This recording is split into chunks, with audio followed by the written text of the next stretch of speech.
Hello, everyone. Welcome back to the Fluffy Biscuits Podcast. This will be episode 2.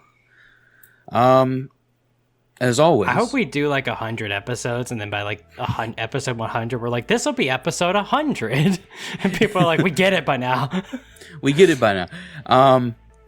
As always, this is my friend Zach.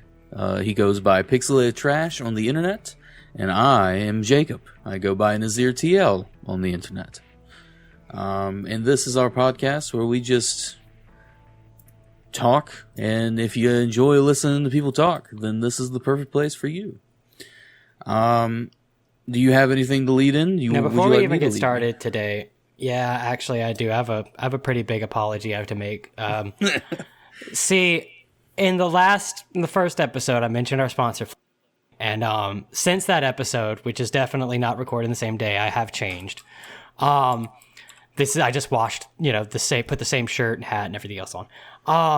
We did a little bit of an ad read for Flipcoin. They were very unhappy with it. They threatened to cease and desist. I was able to talk them down, but they sent me an actual read to give to you all. So I'm very excited for this. It's got a lot of bullet points, but I'm going to try to keep it condensed. So let me just jump into this so we don't lose our sponsorship. The new legendary way to invest and grow your portfolio. Backed by a brand new state-of-the-art to-the-moon system, you to keep all your digital currency in one unprotected and unencrypted, completely public cloud. When you invest or deposit money into your account, the money is then funneled directly into my multiple offshore bank accounts, allowing me and my staff full unmonitored control of all assets you claim. Also allows the offloading of dependents. Don't want your pesky children bogging down that tax return? We'll claim them on your behalf. Choose today and get to the moon faster using our completely unauthorized access to all of your stuff. Stan Jamos, CEO. Well, I do have something for you, Zach. About the company who shall not be named. No. What is that? There's a meme. It just goes, "You gonna do that?" And they're just silence. No. Well, so like you said in the last episode, when people think of mythology, everyone tends to think about Greek or Roman mythology or even Norse mythology, I would add. Yeah. But do you know what a Dybbuk box is? A Dybbuk box? Dybbuk, like Dybbuk. Dybbuk. DY. Without Googling. Is it a large wooden box that you stick people in for sacrifice? No. Oh, that was my first thing. So, a Dybbuk box, I believe it became popular on social media at one point for horror, like paranormal people. Okay. According to this Wikipedia article, which Wikipedia never lies, I would like to point that. I'm just kidding. But in this instance, according to this Wikipedia article, a Dybbuk box, it's a paranormal hoax, allegedly. A lot of people think paranormal stuff is all a hoax. It consists of an antique wine cabinet claimed to be haunted by a Dybbuk. It's a concept from Jewish mythology. Essentially, a Dybbuk is, in simple terms, it's sort of like a soul or like a spirit. And a Dybbuk box is just a box that has a spirit. So it's a spirit box. But not the actual item, the spirit box that you would use to speak to a spirit. Different things. People bought these to open on YouTube at one point. I do remember this because me and my cousin watched it. They would buy these on Etsy or like, I don't know where they bought it. Who knows? They could have been buying it off the dark web for whatever. And essentially it was just a sealed box. See, all of them sealed differently in their own unique ways. Some of them were like wax sealed. Some of them were like full on like tied sealed. Some of them were chained. And essentially on YouTube, some of these people would open them. And most of them had some sort of like crystal inside. And the sort of bit I'm not saying if it's real or fake. I don't know. I don't really care. But the bit that would be on YouTube would be or they would open the box, or they would get this box, they would look at it, and it would like shake. It would do its own like shaking motion. And then once they open it, it would stop. So stuff like that. Like, it's haunted stuff. Some people would be like, oh, ever since I got this box, I hear weird noises, and then they say they opened it, and then like doors will open and close, stuff like that. Yeah. Funny enough, at one point, I thought it would be really funny to buy one to put in someone's, just put in someone's house. Because I don't believe in it. It's not my thing. I don't really care. But some people do believe in it. I thought it'd be really funny to get one and just like put it places, but don't acknowledge that I ever bought it, and don't acknowledge that, like, don't show it to anyone. Just place it in different places.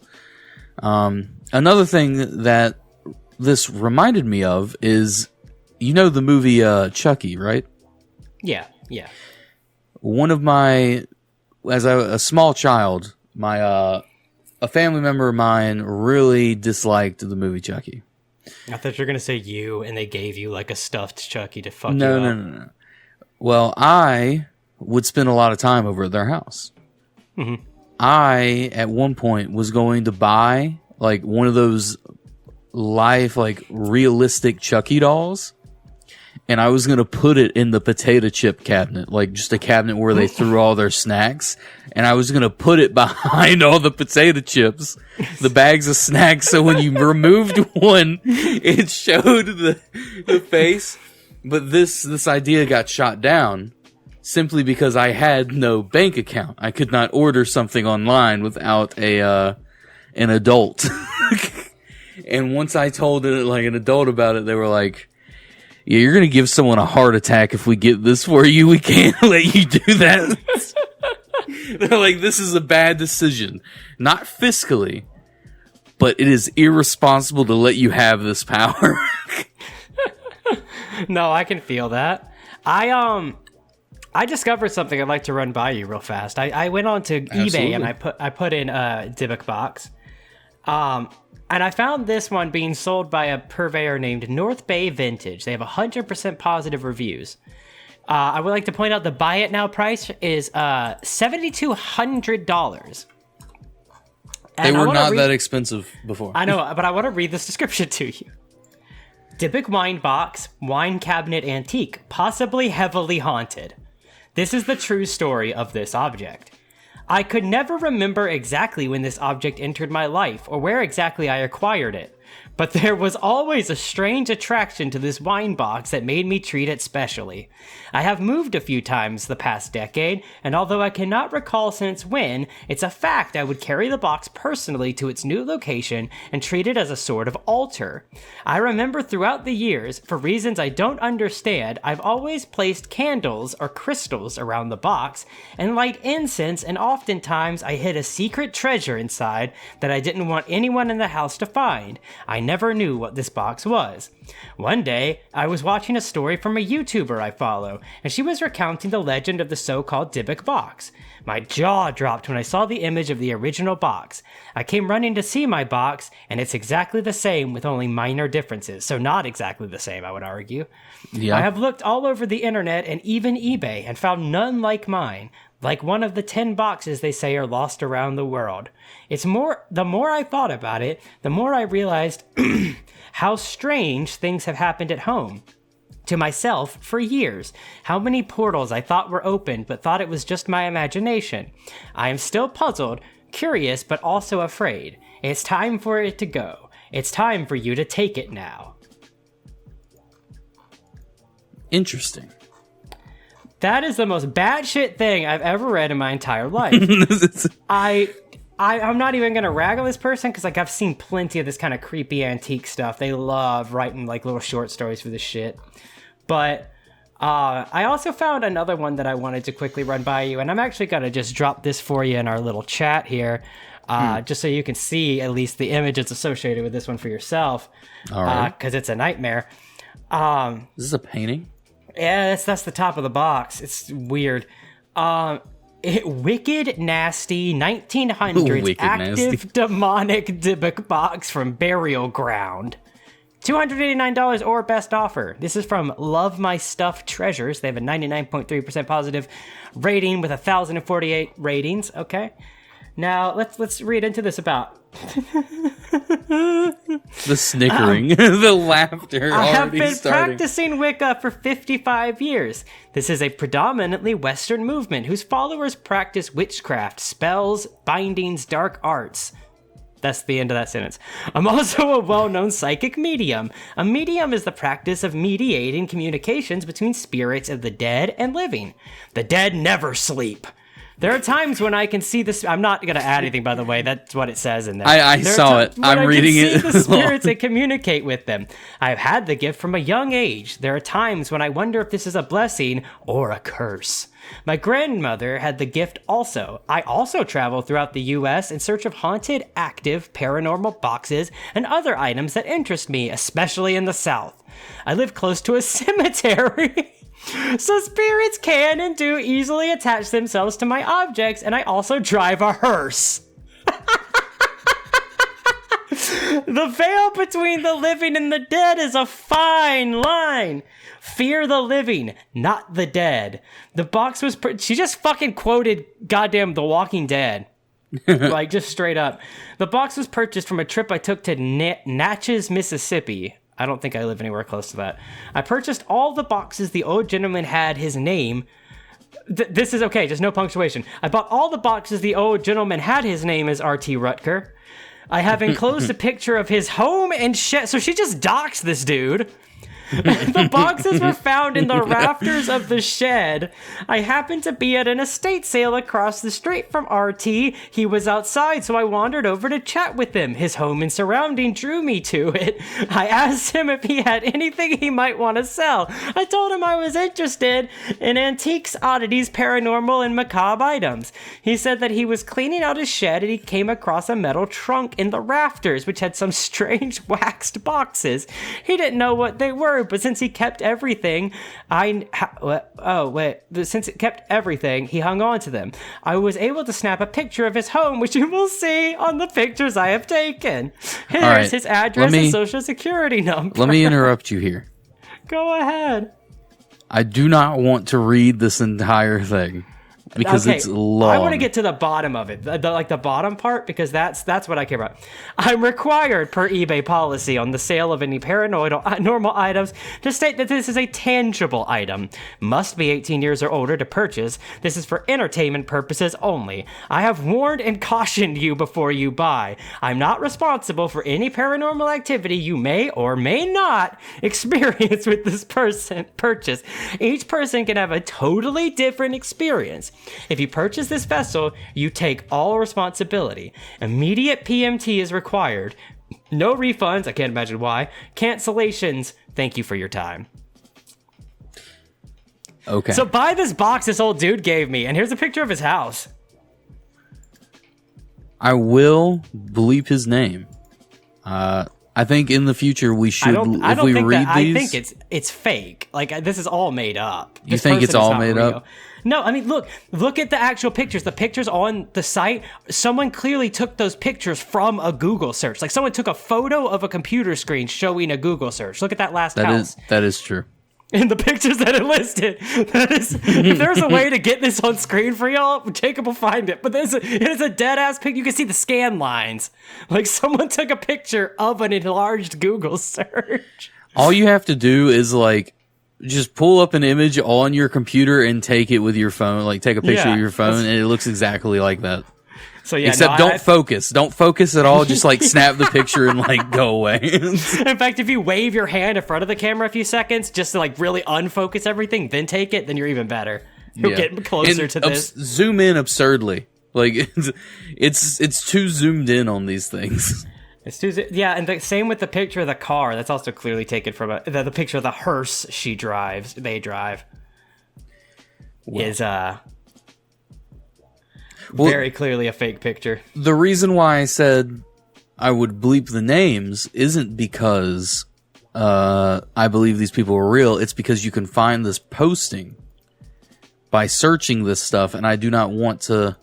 If someone watching us wants to go spend $300 on a box that doesn't do anything, then by all means, that's up to you. In fact, actually, I think that's better. I think that if there's people out here hearing us talk about an $8,000 Dybbuk box and they're willing to go buy that for the bit, then perfect. Get in touch with us. Get in touch with us to tell us you bought it. I am not fiscally responsible for any actions. Get in touch choose with us to let us know you purchased that. Don't get in touch with us asking to help finance it, because we won't. Yeah, we will not, and we do not condone the decision to buy it. But if you do get it, and it is haunted, send us some footage. Yeah, exactly. I want to see it. Oh man, thank you. Up until now, all I knew about was like the haunted porcelain doll listings you could find on eBay. I didn't know there was a whole new like a whole other market. There's a whole new underground market of boxes. Yeah, I do vaguely like remember watching these videos when I was younger. It was when I was a teenager, but there was like a week period where I was just like, this stuff is crazy. Like, why are people believing in this? Like, I believe in, like, I don't know. I'm one of those people, like, if I see it, I'll believe it, but until then, it's all speculation. Please tell us about your deep personal beliefs right now on the podcast, Jacob. Well, it all started. I have a list of very intense political issues that I need a yes or no answer to your support of. Give me one. Without hearing them, yes, no, yes, no, yes, maybe. I can't believe you said no to his climate change reel. You're a monster, Jacob. No, wait. I misunderstood the list. I didn't see it. You can't take that as being real.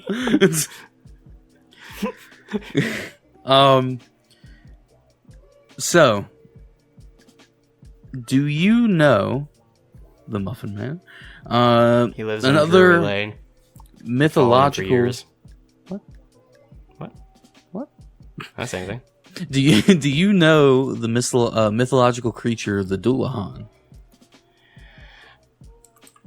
I actually want to say yes, but I can't tell you anything about it. I feel like I've read about it on like a Wikipedia rabbit hole, going down like list of like creatures kind of thing. Well, it is. So I am a descendant of Irishmen, Americans. You know what we like to do. We like to be like, I'm Irish, even though we're clearly American. But part of my family is Irish. And it's weird. I'm actually Canadian. Just kidding. Okay. Just pick the least different thing. Yeah, I'm not American. I'm actually from Toronto, you know. That's basically the same thing. Come on. That's like Diet America. So the Dullahan is like a Irish legendary creature. Yeah. It is. I know you know about it. I know you've seen it because you've seen Sleepy Hollow. That is fair. I'm familiar with the story of Sleepy Hollow, yes. The Dullahan is essentially a rider holding his own head. Like a horse rider holding his own head. Yeah. I do know most notably, I believe they're seen as females. And they will, they appear to you when you're about to die. They're essentially like a Valkyrie, like they're gonna lead you to the great beyond. Another part of this is that I believe Dullahans in legend, if you have gold on your person, they do not like it, so they flee from it. I feel you. I do not know why, but they do.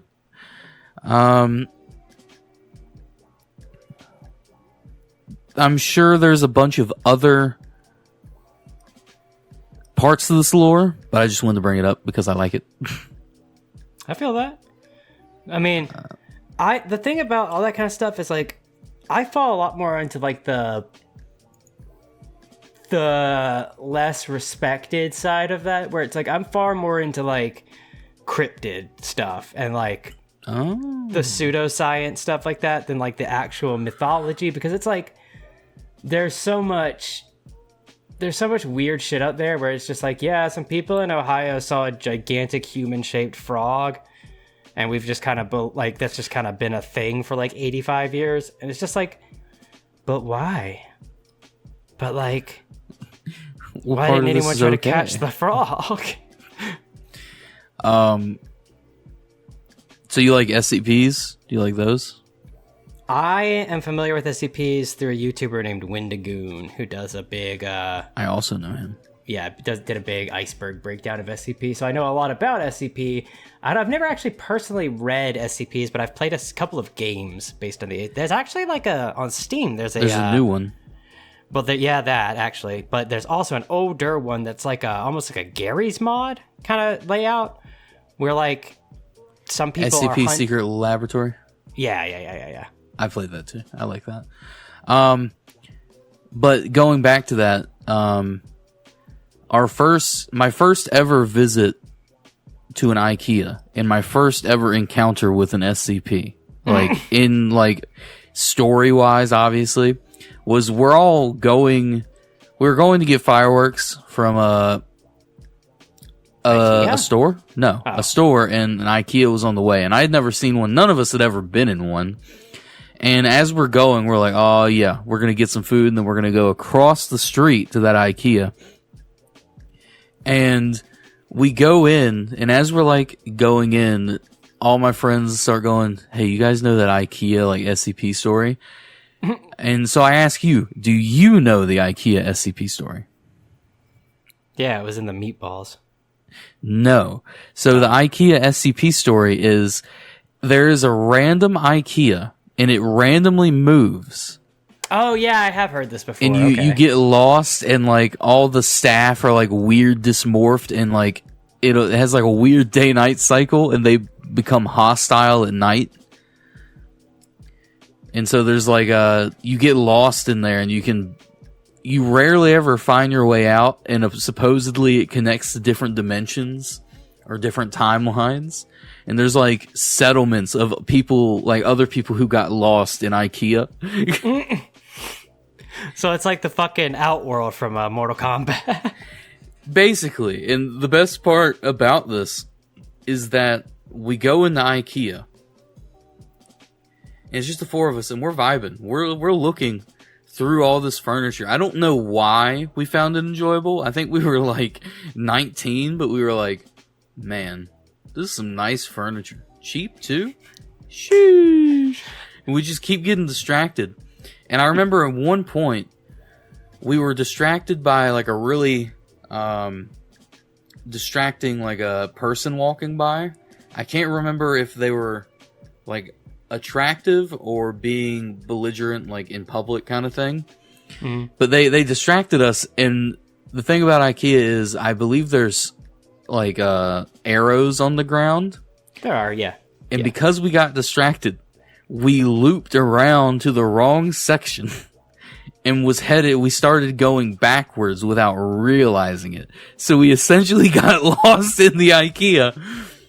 And we were in that IKEA for, I shit you not, like 2 or 3 hours, just like being like, have we been to this section before? Everything seems the same. It was really fun, actually. Those are the experience you can't forget. Continue. The last time I went to an IKEA, I bought this very tiny desk I have next to my actual desk where my computer sits. And I bought that, and then I proceeded to spend about an hour in the food court. I literally walked in, 5 minutes, found the desk I wanted, got it, walked out. On my way out, I was like, I want a hot dog. And then I got a hot dog. But here's the problem. I was very, very under the influence of... So you got another hot dog. The devil's lettuce, we'll call it. And I got a hot dog, and then I went down, sat down, ate it, chugged my drink, was still very hungry, so I went and got this thing they have called the chicken bake. and it's almost like a handmade Hot Pocket. It's like, it's like the length of a Hot Pocket, but a little, not quite as wide, but really dense on the inside. Like it's got a lot of shit packed into it. And I got that, and I probably spent a good like 45 minutes in the Ikea food court, because then I got distracted reading Reddit on my phone. So it's not a specifically exciting story, but I've spent more time in Ikea's food court than I have Ikea itself. So last episode we talked about Cookout, right? Mm-hmm. I'm going to we're looping back to last episode's chat about Cookout. Don't reference what we talked about, but we're going back to Cookout specifically. So after there was a time where after D&D, Khalid, my friend Noah, me, and sometimes a random straggler from the D&D group, we would all converge at the Cookout at like 12 a.m. at night. Yeah. Mind you, this is on a Sunday, and everyone had like work the next day. Yeah. We would proceed to get in line to Cookout, get our food, and this is after we had D&D, and we've been talking for like 5 hours straight. Occasionally, sometimes, most of the time it's like 3 hours. Occasionally it goes up to like 4 or 5, whatever. And we don't go inside because I think the indoor is closed. We just go into the very small parking lot. And our Cookout always has a line wrapped around the building because there's only one in our city.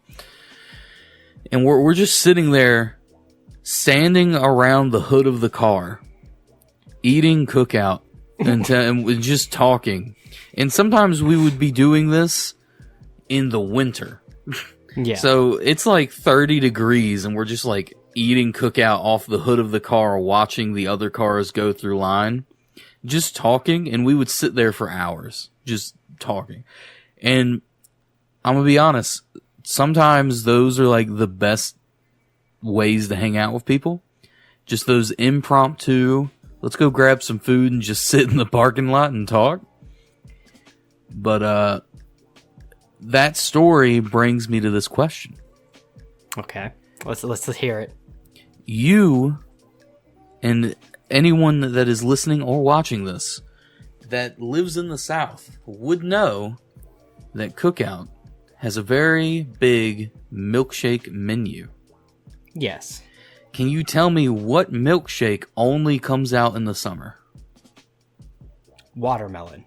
You are correct. Yes, they put a big sign up. I literally live within walking distance of the only Cookout in my city, and they put a huge sign up that says watermelon shakes are back for the summer. That's the only reason I know that. I probably am technically within walking distance to my Cookout, but I would never walk there. Oh, don't get me wrong, I wouldn't either. By walking distance, I mean I could walk there within 30 minutes, but I would much rather drive in 5. Yeah. I fully agree with that. So, with that question out of the way, what is your go-to choice of milkshake from Cookout? And if it's not your go-to, what is your second favorite or your most, your go-to choice, your second favorite, and the worst milkshake you've had? I really like milkshakes. But I think, and Jacob, you might know this about me, outside of alcohol, I try very hard to not drink calories, like period. True. I try to drink mostly water and unsweetened tea, like we talked about in the last episode.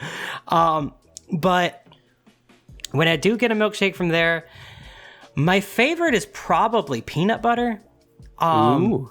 Because it's got a really savory taste, and I find if it's something like an icy or a frosty, no, not frosty, a froster, like from Circle K, or just some kind of like slushy drink, I really like that to be like bright and fruity. But when it comes to ice cream, I prefer it to be more savory. So usually I would go malt chocolate or peanut butter. So those would be my top two. In terms of worst, it isn't from Cookout. Okay. But there used to be a milkshake bar, which sounds like it serves alcohol. It doesn't. Here, you called wish? like, yeah, basically called like the Moo Room or something stupid like that. And they were like a creamery and they specialized in all that kind of stuff. And so one of the things you could do there is they had all these like craft milkshakes. Mm-hmm. And one of them was like, I think it was like a play on the like jelly bean, the Tutti Frutti jelly bean. That was the worst I've ever had. It tasted like expired fruit at like the bottom of a pint of milk. It was disgusting. Sound good at all. No, I did not like it. Well, me and you share the exact same favorite milkshake. Peanut butter. Fair. I am a fiend for anything that is salty. And I believe that the peanut butter adds a very good salty taste to the milkshake, which is overwhelmingly sweet. It evens it out. Yeah. My second go-to, if I want something that is sweet, is actually a peanut butter Oreo milkshake. I can see that. And I think the worst milkshake I've ever had is just typically like that straight chocolate milkshake. I don't like the chocolate ice cream normally. Yeah. I don't think it's good. I've never had like a malt, like vanilla or malt chocolate. I don't know what that is. Malt is like I'm not gonna talk out my ass because we are on a podcast, but my belief is that malt is a byproduct of the production of barley that is then added into certain flavorings and stuff. Let me see. I'm actually gonna look this up real fast just to see if I know what I'm talking about. What is it? What is malt? Let's see. Malt is malt. Whether it's a beer or a scotch or a malted milkshake, pretty much every beverage made with malt. Okay, blah, blah. Help me out here. What is malt? The short answer is that malt is like a sweetener with a distinct toasted caramel-like fruity flavor. It results from processed cereal grains thanks to lots of science. Okay, well, this fucking article is useless. But anyway. No, that makes sense. Yeah, it's a bunch of grains that's like turned into a sweetener. It makes sense. It's like cereal grains. So it's probably like some sugary stuff left over from cereal that they then burn to caramelize it and then add it in. Yeah, it's actually kind of similar to how they make, like, ironically what I'm drinking, like high gravity, like, alcoholic beverages and stuff, where it's like, they, like, for instance, this is, who makes this? This is this Coors? No, this is that other one, the Milwaukee one. What's it called? I don't know. Off. I have no idea what you're talking about. The one from Milwaukee, Miller, I think. Oh God. Anyway, someone I don't will drink know. beer. I know, but someone will know. It's one of like the big name brands. Basically, though, this is like a sub label of them, and so it's like to get the higher ABV beers, they like make the big vat of beer, and then like the first like I think it's like 60%, 70%. It's a percentage of the vat they like take out to bottle the real beer, and then all the nasty shit that's like come to the bottom where it's a way higher like alcohol content, that gets made into like high gravity beer. And I know that in some way, shape, or form that also plays really heavily into high gravity beer going bad really quickly. I can see that. Like if it's exposed to too much heat, or if it's like left out for too long of a period and that kind of stuff, especially open. Ooh, I have a story to tell you. Yes. It Sorry is for about everybody alcohol. watching. I had a very vicious scratch on the bottom of my arm, and I was going at it with a passion. So, I will leave names out just That's simply no fun. because... Just make new ones up. Whatever, I'm just going to leave them out. We're going to call them all Scott. Well, one of my friends bought a house a few years ago, and he moved in, obviously. And a bunch of people, like a bunch of our other friends, sort of, it was a big enough house where they could be roommates. So they moved in. A few months in, they get a package delivered. And the package is to like that address, but it was the wrong address, as in the person no longer lived there, and technically the address on the package doesn't exist. Fair. The only reason it was delivered to that house is because it was close enough to what was written on the label, and that actual street doesn't exist. And they opened it, and it was like a $200 to $300 bottle of tequila. And they immediately were like, okay. They look inside, they see it's a card, and it's for someone, like a workplace sent it to someone for like years of working there kind of thing, years of service in the whatever department they were in. And they were like, okay, well, let's just take it to the post office. So they call the post office, and they're like, we can't help you with that. And they're like, oh, okay. So then they call the UPS place, like a shipping company, whichever one delivered it, and they're like, how, like, can we drop this off at the one near us? And they're like, no, you're gonna have to drive 2.5 hours if you want to return that. So we ended up with a $200 bottle of tequila because the address was wrong. So even if they sent it to get like redistributed, it would just end up back at their house. And they couldn't see who ordered it because it wasn't like a person who ordered it. It was a gift. So like there was no return address, technically. It was a weird situation. But I mean, that's finders keepers right there, though. It is, but you know, it was expensive. So you should always try and return it if it is expensive. But in that case, let me put it to you this way, folks. Me and Jacob have some very clearly differing opinions on how you handle this situation. Yes, we do. Because I don't know. The way I look at it is, if I knew I was getting that and it went somewhere else, I would like it down for sure. Yeah. Yeah. The thing is, I don't think the person who it was being sent to even knew it was being sent to them. I think it was a surprise. So one, no one, like, he didn't know to look for it. Two, whoever sent it to him had an address that didn't exist. So that's kind of sketchy considering it's a workplace that was sending it. Yeah. Whatever. There was a bunch of stuff. Anyway, we drank some of it. It was good. It was great, in fact. But I have sad news. I have sad news about this tequila bottle. What happened to the tequila? They moved out of this the house.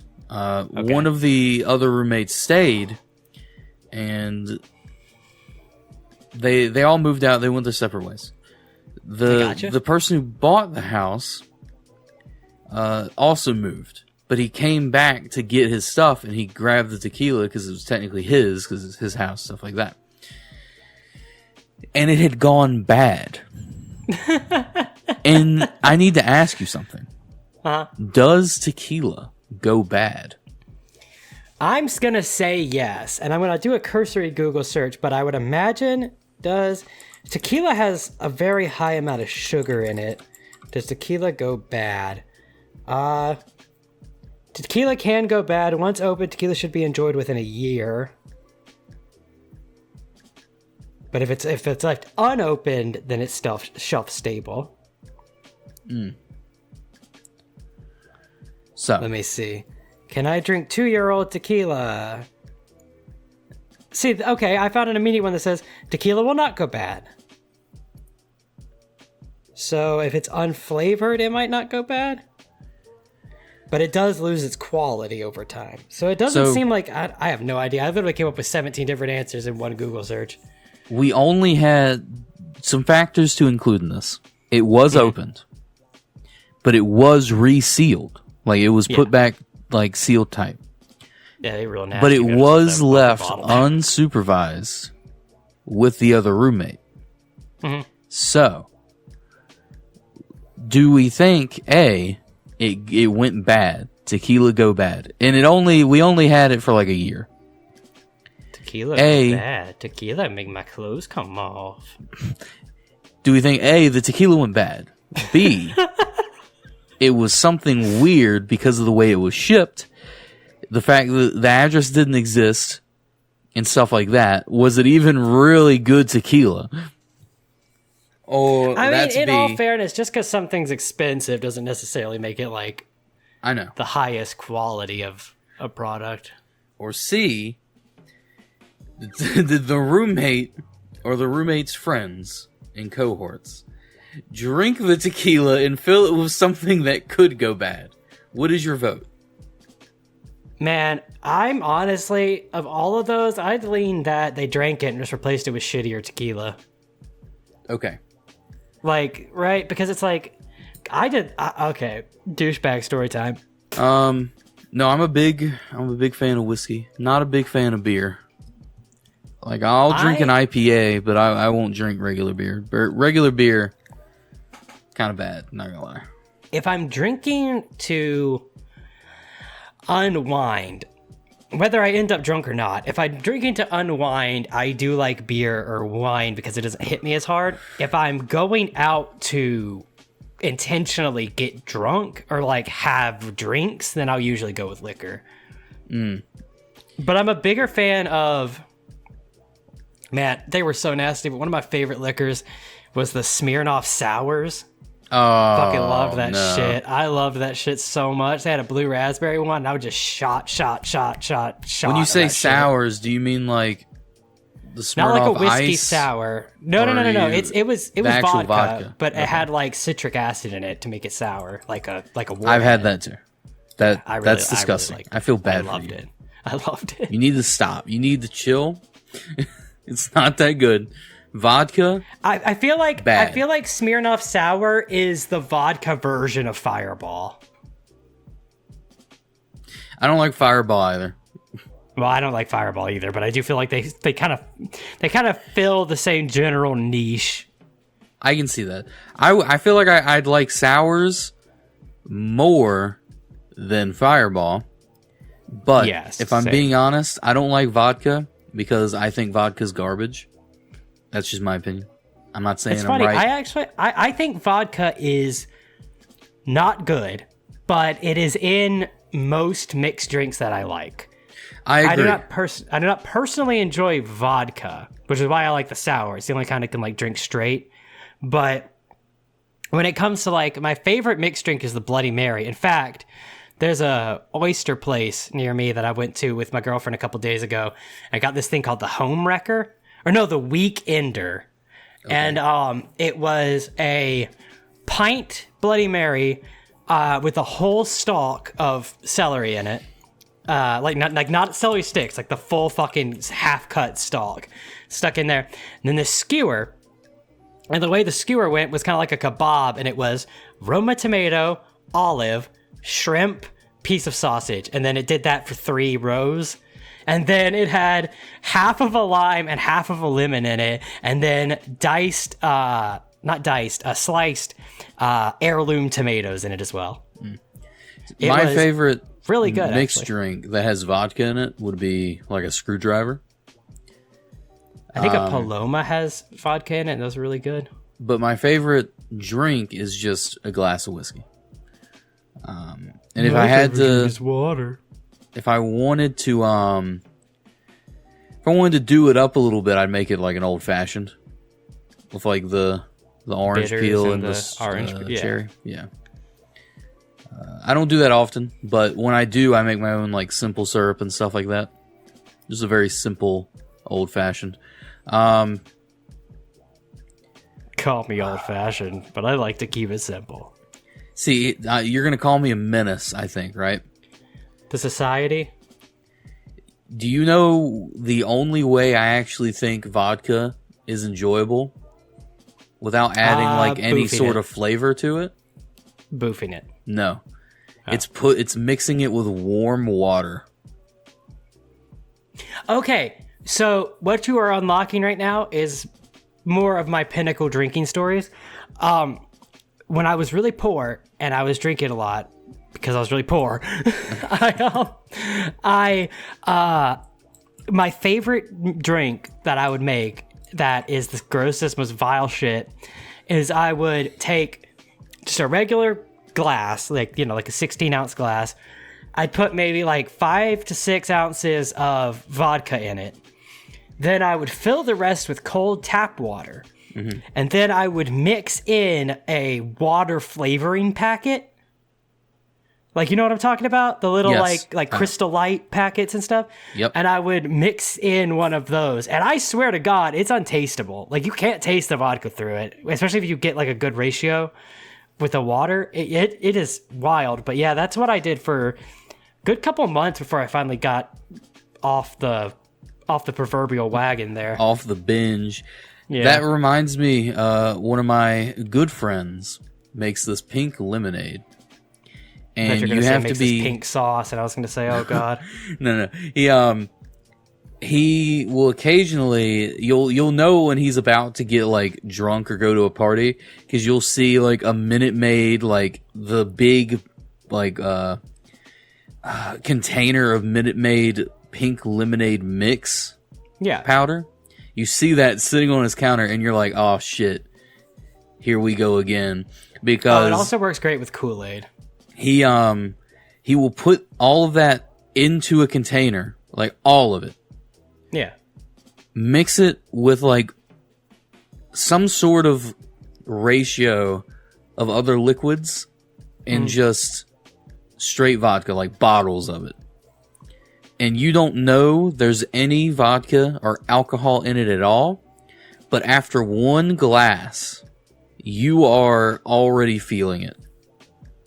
And that's coming from me, who has a very high tolerance. I feel that. It's funny about tolerances. I don't have a high tolerance, I wouldn't say. Like, I'm drinking a pint of beer. It's like I could drink 2 pints of beer and be pretty tipsy. But my tolerance is bad at getting tipsy, but it's good at getting drunk. Like, I get to tipsy really fast, and then I get to drunk way later than that, even if I keep drinking. It is hard for me to just base blackout, but I haven't blacked out in a long time, which I guess is a good sign when I'm turning 30. I probably shouldn't still be blackout drinking. Yeah, I mean, getting blackout drunk is not all it's cracked up to be. I mean, I personally have only hit the threshold of being blackout drunk. And I want to tell this story, and if you don't mind, we'll end it on this. All right. Something but- tells me Jacob isn't going to fade this out the way that he did me last time, so. So we're gonna start the story. I just fade it out, and we finish the story in the next episode. No, you fade it out, but then it fades back in, and I have a whiteboard. So I was at my best friend's birthday party a year or two ago. And he had like his other group of friends that we don't associate with They were all other named than Bruno. through him. And the thing you need to know is that the guys that came, they don't drink. They were just there to like to pop in and just to show up for like maybe an hour and then leave. They just came by to play Pogs. Kinda. And their pogs are weaponry. They love firearms, so they show up and they have like their whole arsenal. So they just showed up with a bunch of guns? They did. They did. Now, here's the thing, right? They show up with a bunch of guns. They you know, they love collecting. They love getting like what's the term? A decommissioned like firearm from like museums. They love getting that. Yeah. Just to have it for like sentimental reasons, stuff like that. You know, history. So okay. they come in, and I'm already kind of drunk. Like, I'm already there. I hadn't eaten anything. I don't even think I drank water that day. I literally think I woke up because my sleep schedule was all out of whack and went to that party. No food, no water, just started drinking. So they pull out what I can only assume is like, it's a decommissioned like a rocket launcher. So it doesn't actually work. It's just cool to have. Like and the they got butt it, of an RPG or like an actual rocket launcher, like the like box an actual launcher. Oh, okay, I see. And I might bleep it out. I'll look it up afterwards if it's actually legal to have that. They got it from a museum. I assume it's legal to own a decommissioned one. because it doesn't work. But they immediately start passing it around, and they hand it to me. And you know the pictures of like the M72 law, or like people shooting a rocket launcher where they go to one knee, and to like stabilize it. So I stand up to get it, like, because they have to pass it over a table. They hand it to me, and that image flashes in my head of being on one knee. Before I can even like process the image, my knee immediately just smacks the ground, just fucking plants. And everyone's like, "Whoa, are you okay?" And I'm like, I assume the position for rocket launch. And I knew I was already drunk at that point. But to continue this story, there were, I think they're interesting people. But one of our friends has social anxiety. He doesn't like meeting new people, and they sort of cornered him. So, as I'm walking through the kitchen, my vision blurry, knees weak, arms are heavy, kind of thing. I'm walking. Don't you remember in that song where Eminem is rapping about how he fired that rocket launcher? That's how he won the rap battle. I'm walking through the kitchen. It's a small kitchen. And I see him make eyes at me, my friend. He makes like these, like, I can interpret it now as they were get me out of this situation eyes. But in my mind, the way I interpreted it while I was drunk was, why is he looking at me like he's having a stroke? So I walk over and I'm like, "Are you good, bro?" And he's like, "Yes." And he like does like a nodding motion, but my vision's blurry. So I just put it to, "Oh, the vision got really blurry for a second. I'm gonna walk this way." So I leave him in the situation. I walk away. I get like 5 feet away, and then one of our other friends pulls him out of the group. And by that moment, I've already forgotten the interaction, except for he was making weird, like, blinking motions at me. So I turn, and I see him going out to the back porch. And my mind was, needed me. I'm gonna bleep out the name. I accidentally said it. I'm like, my friend needs me.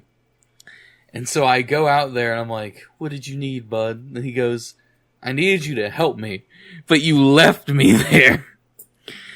And then the next thing I remember is he's smoking a cigar, and then just nothing, right? There's just nothing. And then I come to, and I'm standing in a group, and he's gone. I'm talking to people, inviting them to my birthday party. And I'm like, I'm now holding the cigar that he was smoking. And I'm like, did I just possess him? What's happening? So I look at my other friend, and I'm like, "Where did so-and-so go?" And he's just like, "Dude, he left like 40 minutes ago. He gave you a cigar, and he said, 'Have fun,' and left. And he'd see you tomorrow." And I was like, what all have I said in the past 40 minutes? I don't have much to add on to that, and I know we're trying to wrap it up here, but I have a similar story in one regard. And one time, when I was 18, I was in visiting some family up north, and I was in my cousin's bedroom, and he had a gigantic bedroom. Like, it was a living room, a bathroom, and a bedroom, kind of all built into like a studio thing. So it looked like they had 2 separate rooms and then just took the wall down, basically. And in his like living area, he had all these swords on his wall, and he had this huge fucking claymore, like enormous fucking claymore sword. And I was alone there, and I had gotten into my uncle's Tanqueray, the gin, because everybody had left for different Christmas parties, and I chose to go with nobody and stayed home with the dogs. And so I got to my uncle's Tanqueray, and I got absolutely smashed. And I remember I was FaceTiming with another cousin of mine who didn't live there at the time. And we were just talking, and I was telling her I was getting hammered, and she literally told me the next day that she just didn't believe me, that she thought I was just being a teenager. But I was like, nah, I'm drinking all this fucking gin. But I would remember the last thing before I woke up in a puddle on my own puke at the bottom of the stairs about 8 hours later, to everybody being very upset with me, was I had grabbed the Claymore, and you can't see it right now, but for everybody watching, I'm just kind of at the top of the stairs, kind of with the banister in front of me, just held it up like Luke Skywalker style, but it was so huge. And at the time, I'm not the skinniest now, but at the time I weighed like $140, and I flew back with it, slammed into the ground. My God. The little the guard on it, the thing that like between the blade and the handle, I forget what that's called, but the hilt, I don't know, whatever, fuck. You get the point. The guard there had like gone into the hardwood, and when I was trying to get it out, I slung myself drunkenly down the stairs. It's probably one of the worst times of my life, but I was woken up about 8 hours later by everybody coming home in the morning from their parties being like, what the fuck happened here? There is literally a sword embedded in the fucking staircase, and you're on the ground. And there was an empty bottle of Tanqueray that was not empty when we left. That's funny. All right. All right. Well. Okay. Guide us out, Jacob. Take us to the promised land. There is no promised land. We make no promises here. There is for us. We do make promises. We promise not to reference that company again. We do, in fact, promise this. All right. Well, if you enjoyed this episode of the Fluffy Biscuits Podcast, please hit the subscribe button, hit that notification bell, and leave a like and a comment. And tell us what your favorite moment of the podcast was. Perhaps we will turn those moments into a TikTok or a YouTube short. And unless Zach has anything else to say, other than subscribe to our YouTube channels, Pixelated Trash for Zach, and Nazir TL for me. Is there anything else you want to add to that? Nah,